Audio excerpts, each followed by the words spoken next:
အားလုံးမင်္ဂလာပါ I am hip hop dog MM နဲ့ပြန်လဲကြိုဆိုလိုက်ပါတယ်ဒီတစ်ခေါက်တင်ဆက်ပေးမှာပါတော့မြန်မာ hip hop နဲ့ freestyle culture အကြောင်းပဲဖြစ်ပါတယ်ကြိုတင်ရေးသားထားခြင်းမရှိတဲ့ rap တွေကိုကာယံချိတ်ဆက်မှုပေါ်အခြေခံပြီး let dance ဆိုခြင်းဟာ freestyle လို့လူမြဲတမ်းတည်ထားကြပြီးတော့ဖြစ်မှာပါ freestyle ဒီဆိုခြင်းကို the art of rhyme ကာယံရွှေချင်းလူပညာလို့လဲ hip hop ဝယ်စတဲ့ဖန်တီးခဲ့ကြတဲ့ African American တွေကခေါ်ဆိုကြပါတယ်ဒါဆိုမြန်မာနိုင်ငံမှာရောပဲချိန်တော့ဝတ်စားပြီး freestyle ဒီဆိုမှုတွေရှိခဲ့တာလေဘယ်သူတွေဆိုခဲ့ကြလဲဆိုတဲ့အချက်လက်တွေကိုကျွန်တော်တို့ I am hip hop MM ကနေစူးစီးတင်ဆက်ချင်ပါတယ်မြန်မာ hip hop ရဲ့ပထမဆုံးမျိုးဆက်ဖြစ်တဲ့ first generation စတင်ပေါ်ပေါက်ခဲ့စဉ်ကတော့ freestyle battle တွေကျင်းပခဲ့မှုရဲ့ချက်လက်မျိုးမတွေ့ခဲ့ရပါဘူးတော့ပေမဲ့လည်းမြန်မာ hip hop ရဲ့ pioneer လို့ media တွေစတင်သတ်မှတ်ခဲ့ကြပြီးဂီတာလောဟာထဲမှာတော့ Soro မင်းမင်းလက်ရဲ့သားချင်းလူတီများခဲ့တဲ့ asset ဖွဲ့ဝင်အနက်ခါဟာသူတီဆိုခဲ့တဲ့ rap အများစုကို freestyle နဲ့လက်တန်းတီဆိုလေးရှိခဲ့တယ်လို့ကနေနီးစပ်သူတွေပြောပြတာကိုအစီအစဉ်တင်ဆက်သူနဲ့မှတ်သားခဲ့ရဘူးတခြားသော first generation rapper တွေထဲမှာရော freestyler ရှိလားဆိုတဲ့မေးခွန်းတော့တိကျတဲ့ချက်လက်တွေမရရှိခဲ့တဲ့အတွက် first generation မှာ freestyler ရှိကောင်းရှိနိုင်ခဲ့တယ်လို့ပဲသုံးသပ်ချင်ပါတယ်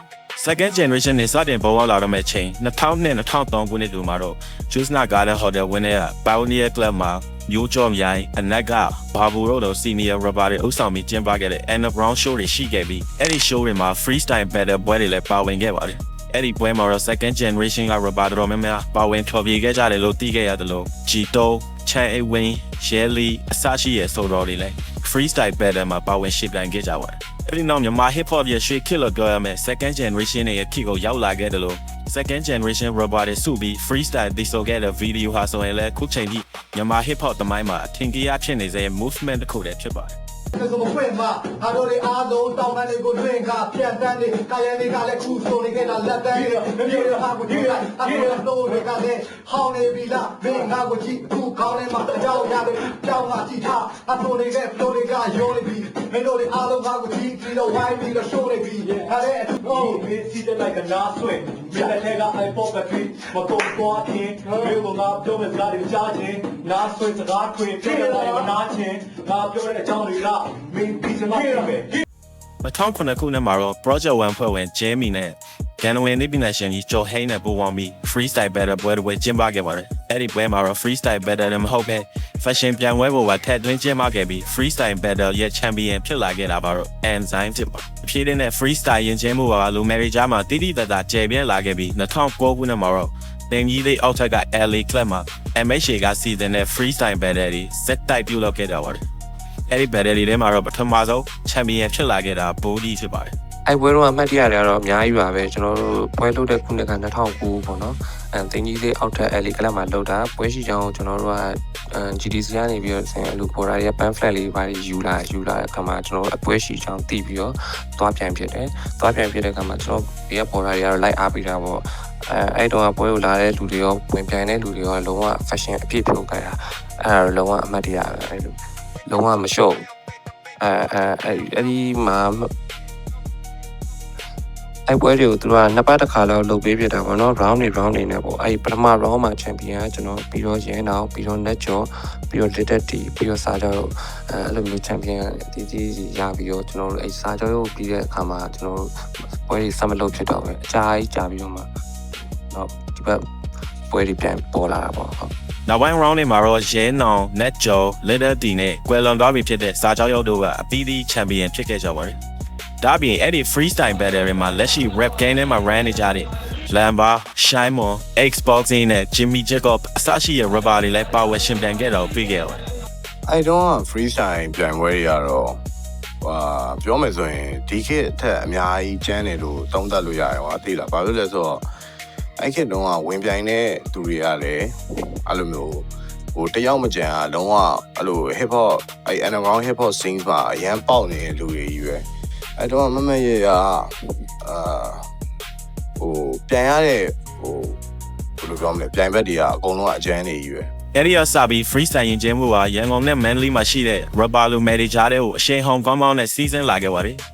2010ခုနှစ်မှာတော့အနက်က G2 Big One နဲ့ Legendary ဖယ်သားတွေဦးဆောင်ပြီး Manly ကမြို့တော်ခမ်းမမှာ freestyle battle ပွဲပြုလုပ်ခဲ့ပါတယ်အဲ့ဒီပွဲမှာ Manly ကကိုမင်းက champion ဖြစ်ခဲ့ပါတယ်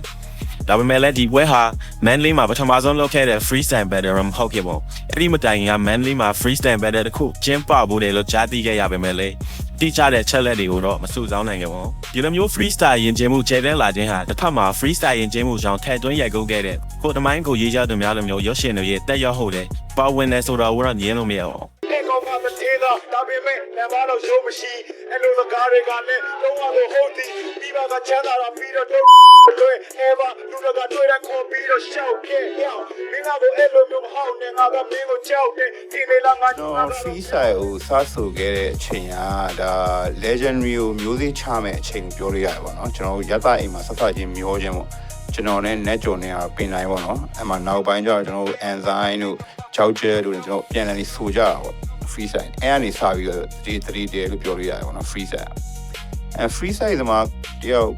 ကောင်းဖြစ်ဖို့အတွက်ကတော့ကျွန်တော်ရဲ့တွေးကြုံရဆိုရင်တော့ဒီ music တစ်ခုကိုကြားလိုက်လို့ရှိရင်ဒီ music ပုံမှာဘယ်လို bounce ဖြစ်အောင်ဆိုမလဲဆိုတဲ့ skill ပေါ့နော်အဲ့ skill ကဘယ်လိုလေ့ကျင့်နေတိုင်းလေ့ကျင့်နေဆိုင်နေပေါ့နော်အဲ့လိုမျိုးလုပ်နိုင်မှုအတွက်ကဒီအုံနောက်ထဲမှာကိုယ့်ရဲ့ခေါင်းထဲမှာဒီလို flow စီ rhymes စီ punch line တွေစာသားတွေအဲ့ဒါအမြဲရှိနေရမှာပေါ့နော်အဲ့ကိုနေ့စဉ်လုပ်တဲ့လေ့ကျင့်နဲ့ပတ်သက်ပြီးအဲ့ဒါရလာမှာပေါ့အဲ့ဒါတွေရှိမှလည်းဒီ rap ကိုအဲ့လိုမျိုးဆိုတဲ့ကိုကထောက်ပြမှာပေါ့နော် အဲ့ဒီအစပြီးတဖြည်းဖြည်းနဲ့ freestyle battery တော်တော်များများပေါ်ပေါက်လာခဲ့ပြီ WCC အဖွဲ့ကဥဆောင်ကျင်းပခဲ့တဲ့ freestyle ပွဲတွေလည်းများစွာရှိလာခဲ့တယ်လို့အဲ့ဒီပွဲတွေကနေ freestyler လို့မဲ့တော်တော်များများဖတ်ပေါ်လာခဲ့ပြီး public နေရာတွေဖြစ်တဲ့ band jam တွေ Golden အောက်တွေမှာ battery ကြဲကြဲတဲ့မဲ့ကျင်းပလာခဲ့ကြပါအဲ့ဒီနောက်ပိုင်းမှာလည်းပုံမှန် one mic Taiji Roller MD1 တို့မျိုးခေါင်းစဉ်ကိုစီနဲ့ကျင်းပခဲ့တဲ့ freestyle battle များစွာရှိလာခဲ့ပါတယ်။နောက်ပိုင်းမှာလူတီနားနဲ့ freestyle battle ကိုပြောရမယ်ဆိုရင်2019ခုနှစ်မှာ Zulu Nation နဲ့ The First Jam နဲ့ပူးပေါင်းပြီးရန်ကုန်မြို့မှာ Hip Hop Festival ကိုကျင်းပပြုလုပ်ခဲ့ပြီးအဲ့ဒီပွဲမှာ Last Man Standing ဆိုတဲ့ freestyle battle ကိုထည့်သွင်းကျင်းပခဲ့ပါတယ်။အဲ့ဒီ battle final မှာတော့စာကြောင်းရုံနဲ့နောင်နောင်နဲ့တွေ့ဆုံခဲ့ပြီးနောင်နောင် champion ဖြစ်လာခဲ့ပါတယ်။အဲဒီနောက်မှာတော့ COVID-19 နဲ့နိုင်ငံရေးလူငွေရေးအခြေအနေရကြောင့် freestyle battle တွေတိတိတတ်တာရောင်းနေသွားခဲ့ပြီး2013လောက်မှာတော့ freestyle ရင်ကျင်းမှုဟာလူမယ်တွေကြားထဲမှာ the job ပြန်လဲတက်ဝယ်လာခဲ့ပါတယ်2025ခုနှစ်မှာမြန်မာ hip hop 25နှစ်ပြည့်အမှတ်တရချစ် freestyle battle ကိုကျင်းပခဲ့ပြီးအဲဒီတိုင်ပွဲမှာတော့ Northside က SDG က champion ဖြစ်ခဲ့ပါတယ်လက်ရှိမှာလည်းရန်ကုန်နဲ့မန်လေးမှာ freestyle battle တွေစတိုက်ဆိုလို့ကျင်းပလာခဲ့တာကိုတွေ့ရပြီး freestyler တွေလည်းများစွာပေါ်ပေါက်လာခဲ့တယ်လို့ freestyle battle တွေကိုလည်းလူမဲလူကြီးအားလုံးကလက်ခံတိမဲ့ပြုလာခဲ့ပါတယ်အခုလိုမျိုး local hip hop scene မှာ freestyle battle တွေကြဲကြဲပဲမဲ့ပေါ်ပေါက်လာခြင်း hip hop ကကောင်းမွန်တဲ့ရွေးတစ်ခုဖြစ်ပေမဲ့တစ်ဖက်မှာလည်းတချို့သော freestyler တွေဝမ်းစာမတိဝသေးမှုတွေ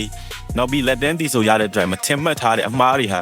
မှတ်တမ်းနေနဲ့ဖတ်ပေါ်လာခဲ့ပြီးလူမယ်တွေကြားမှာဝေဖန်မှုတွေများလာခဲ့တော့လေ same ကောင်းစွာတွေ့ရမှာဖြစ်ပါတယ်။ဒါကြောင့် hip hop ရဲ့အဓိက element ခုဖြစ်တဲ့ MCN ဘိုင်းကိုတိုင်းနယ်ခုလီကိုစားပြုနေ freestyle battle ရင်ကျင်းမှုကိုဆက်လက်အားကောင်းစေဖို့အတွက်ရှေ့ကဖြတ်တန်းခဲ့တဲ့ history တွေကိုလေ့လာရင် myself freestyle battery ဆက်လက်ပေါ်ပေါက်လာစေဖို့ I am hip hop.mm ကလေးနဲ့စော်တိုက်တွန်းရင်းနဲ့ပဲမြန်မာ hip hop နဲ့ freestyle culture ဆိုတဲ့ story ကိုဆုံးသက်လိုက်ရပါတယ် peace